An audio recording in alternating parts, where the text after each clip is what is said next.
नमस्कार. आपण पाहत आहात just call me news 24 Solapur. खुर्चीसाठी सत्तेसाठी राजकारणाने घेतला बळी. नेत्यांनो, अजून किती बळी घेणार आहात?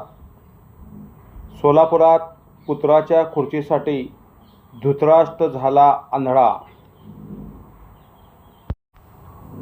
बातमीला सुरुवात करण्यापूर्वी शुक्रवारी जी सोलापुरात जोशी गल्ली प्रभाग क्रमांक 2मध्ये निवडणूक बिनविरोध व्हावी म्हणून एका पक्षाच्या प्रमुखाचा म्हणजेच बाळासाहेब सरवदे यांचा खून करण्यात आला.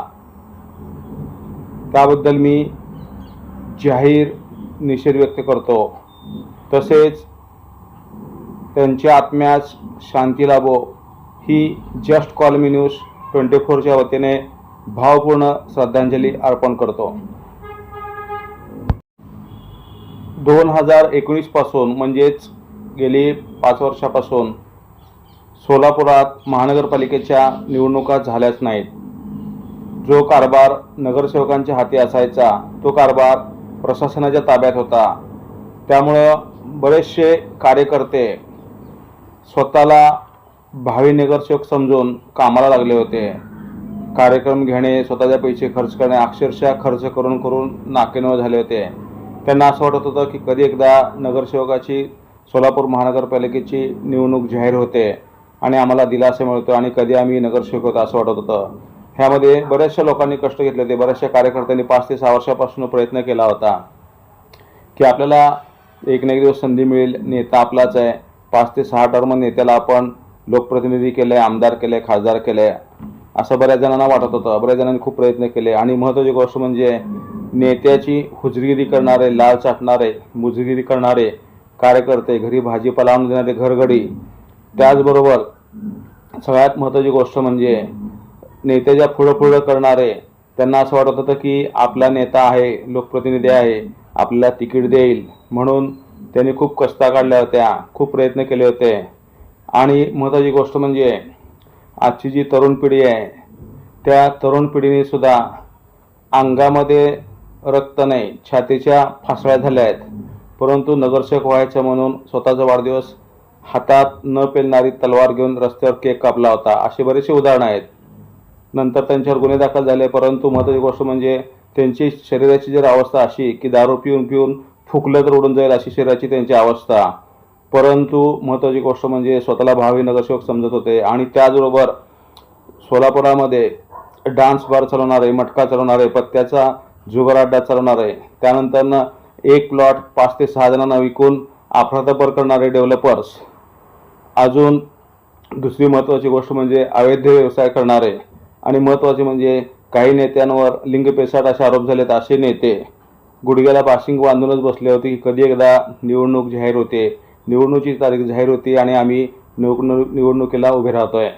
ह्यासाठी ते गुडघ्याला बाशिंग बांधूनच उभे होते. आणि महत्त्वाची गोष्ट म्हणजे हे सर्व गुन्हेगारच आहेत. हे काय लोक चांगले आहेत का?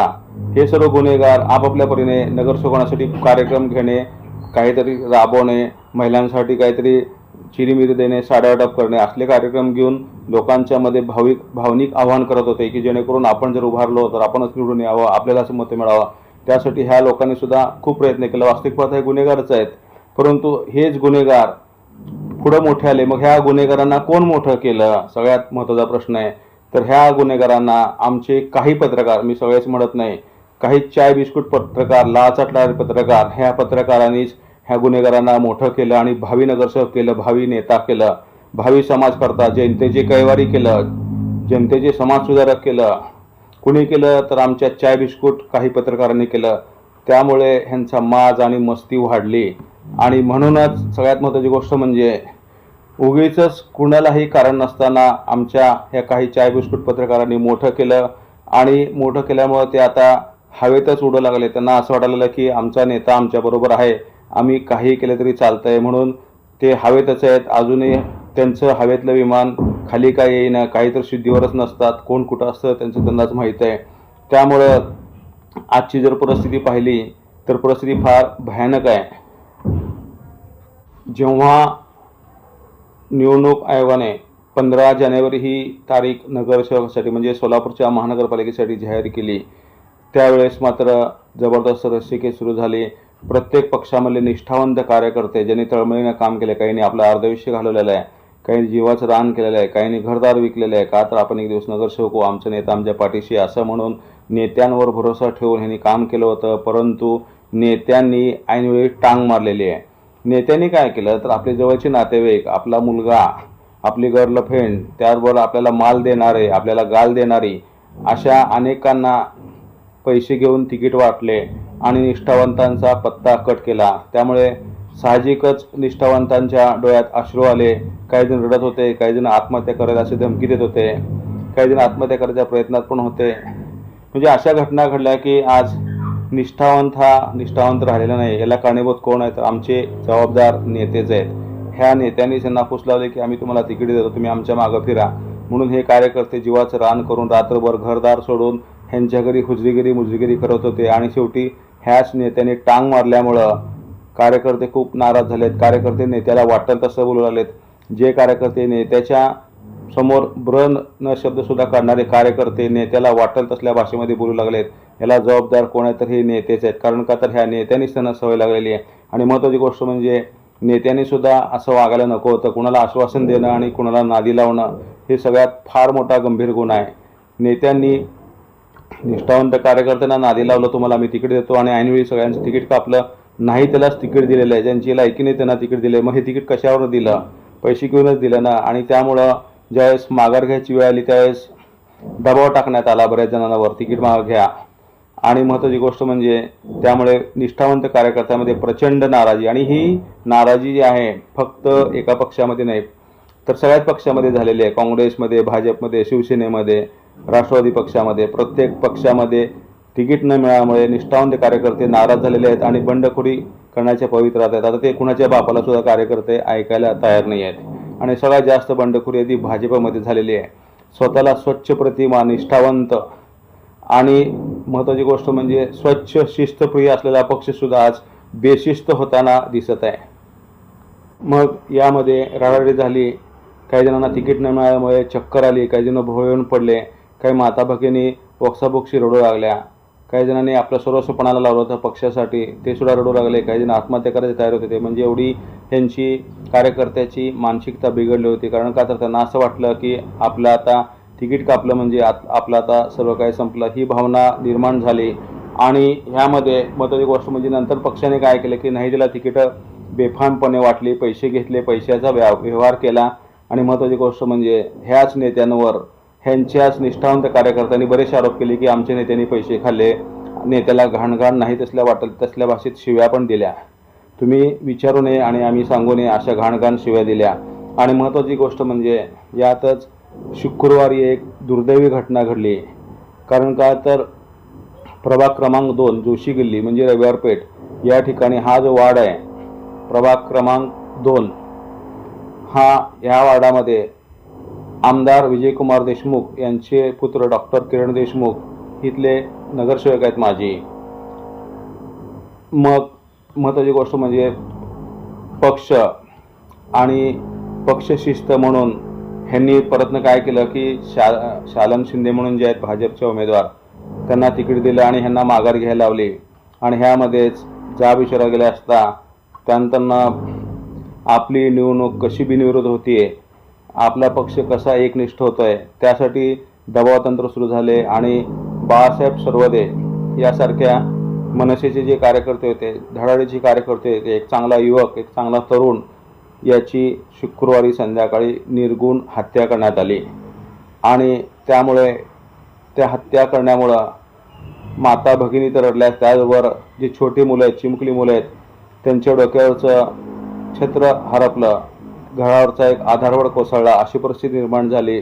आणि सगळ्यात महत्त्वाची गोष्ट म्हणजे यामध्ये ज्यावेळेस गोंधळ झाला, हॉस्पिटलमध्ये सुद्धा मारामारी झाली, त्यानंतरनं शनिवारी त्यांची अंत्ययात्रा निघाली। आणि महत्त्वाची गोष्ट म्हणजे यावेळेस बरेचसे पत्रकार प्रतिनिधी पण जमा होते, बाकीचे पण कार्यकर्ते जमा होते।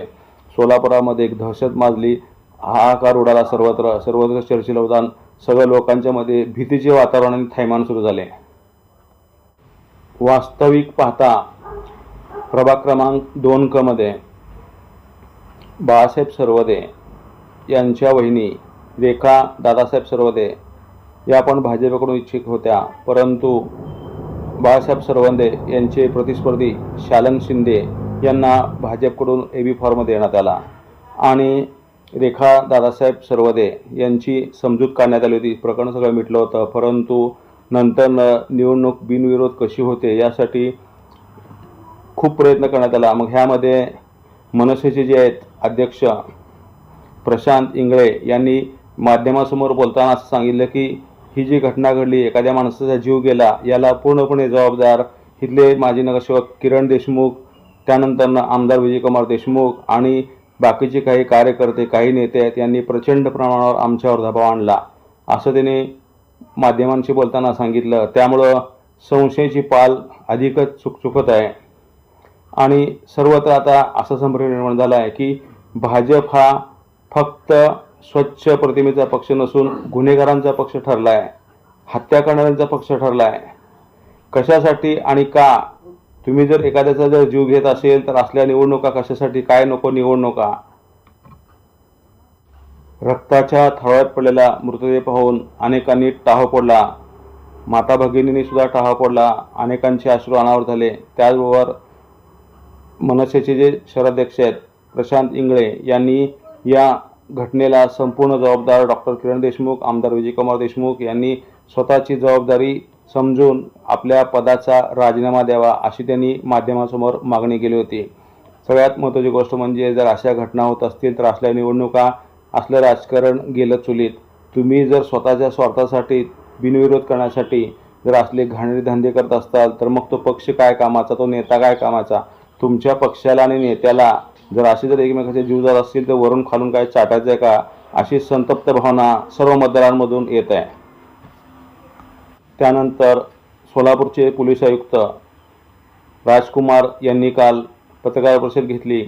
जे 15 आरोपी आहेत त्यापैकी 5 आरोपींना तात्काळ अटक करण्यात आलं आणि बाकीचे 10 आहेत ते फरार आहेत. त्यांना तात्काळ अटक करण्यासाठी आम्ही जोमाने प्रयत्न करत आहोत आणि त्यांच्यावर लवकरात लवकर कारवाई करू असे पत्रकार परिषद घेऊन सांगितले.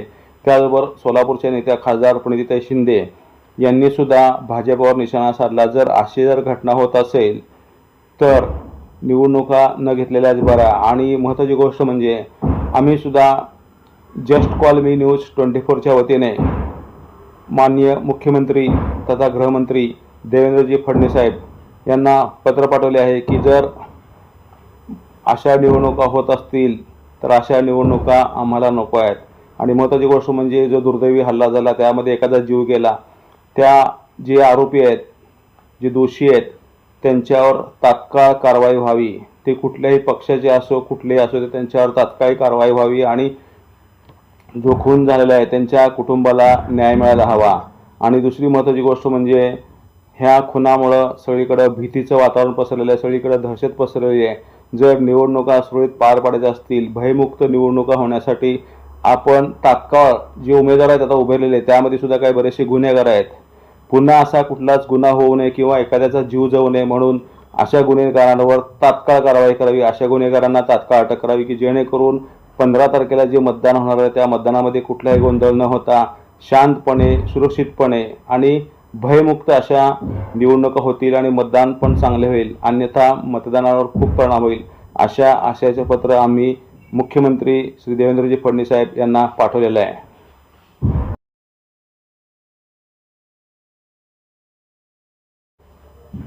कायद्यापुढे कुणीही मोठा नाही आहे. मग तो कुठल्या पक्षाचा लोकप्रतिनिधी असू दे, आमदार असू दे किंवा खासदार असू दे, कायदा हा सर्वांना समानच आहे.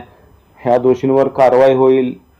मोठमोठ्या नेत्यांच्या आता भेटी सुरू होतील, प्रसिद्धी चालू होईल आणि सहानुभूती मिळवण्याचा प्रयत्न होईल. परंतु हे होण्यापेक्षा असे गुन्हे होऊ नये, असे हल्ले होऊ नये आणि एखाद्याचा जीव जाऊ नये यासाठी नेत्यांनी प्रयत्न करायला हवा. आणि सगळ्यात महत्त्वाची गोष्ट म्हणजे हे थोडे दिवस होईल, त्यानंतर काही लोकांनी काल असे पण आरोप केले की ते पण लोक गुंडच होते, हे पण होते, दोघांचं वैयक्तिक मतभेद आहेत, ह्याला पक्षाचा रंग लावला गेला, असं बरंच जणांच्या चर्चा रंगल्या. त्या आरोप प्रत्यारोप प्रत्येकाचे एकमेकावर सुरू होते, दोघं पण तसेच होते, असं तसं झालं. जे काय असेल ते असेल, परंतु एखाद्याचा जीव जाणं ही फार मोठं चुकीचं आहे.